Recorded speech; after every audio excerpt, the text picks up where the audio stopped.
Belgium has long been famous for food, like waffles and chocolate. But now it's becoming famous for something else. Belgium has one of the most liberal euthanasia laws in the world. You could end your life here by simply telling a doctor that you have unbearable physical or mental suffering. Terminally ill children of any age can receive a lethal injection if their parents agree with the child's wishes. Tom Mortier's mother was euthanized in 2012 because even though physically healthy, she was said to be incurably depressed. My mother, who was physically healthy because of her mental problems, received a lethal injection from an oncologist. It was done without his or his family's knowledge. He was only told by the hospital the day after his mother was killed.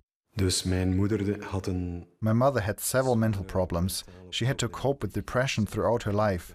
She was treated for years by a psychiatrist, and the contact between us was broken. A year later, she received a lethal injection. Mortier filed a complaint with the medical board and then with a prosecutor, but was turned away. With the help of Alliance Defending Freedom, Mortier appealed his case to the European Court of Human Rights, which has agreed to hear it. His legal counsel is Robert Clark. How can a physically healthy woman who has struggled with depression, who's had good days and who's had bad days, how can someone like that be euthanized in a democratic Western country without the family members even being aware that it was happening? Something that makes this case even more disturbing is that the doctor who euthanized the woman sits on the very government body that is supposed to oversee the euthanasia law. The doctor, Wim Distelmans, who some have compared to the late Dr. Jack Kevorkian, once led a euthanasia tour of Auschwitz under the theme, Death with Dignity. Distelmans is co-chairman of Belgium's Euthanasia Commission. We have a significant conflict of interest where someone is essentially acting as judge and executioner in his own cases. When Distelmans' commission did nothing after a dementia patient was euthanized without asking to die, one doctor quit the panel, writing that he did not want to be part of a committee that deliberately violates the law. There are now more than 13,000 euthanasia cases that this commission has reviewed.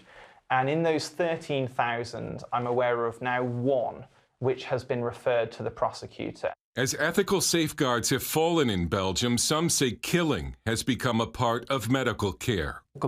We began to offer death as a medical solution even for non-terminal cases. It is a problem. I have heard about people who were offered euthanasia even though they were not even considering it. The types of conditions, the things that would qualify someone for euthanasia are being pushed further and further out. In the most recent reporting period, there were euthanasias carried out on children as young as 17, 11 and 9. The supply of euthanasia stirs the demand.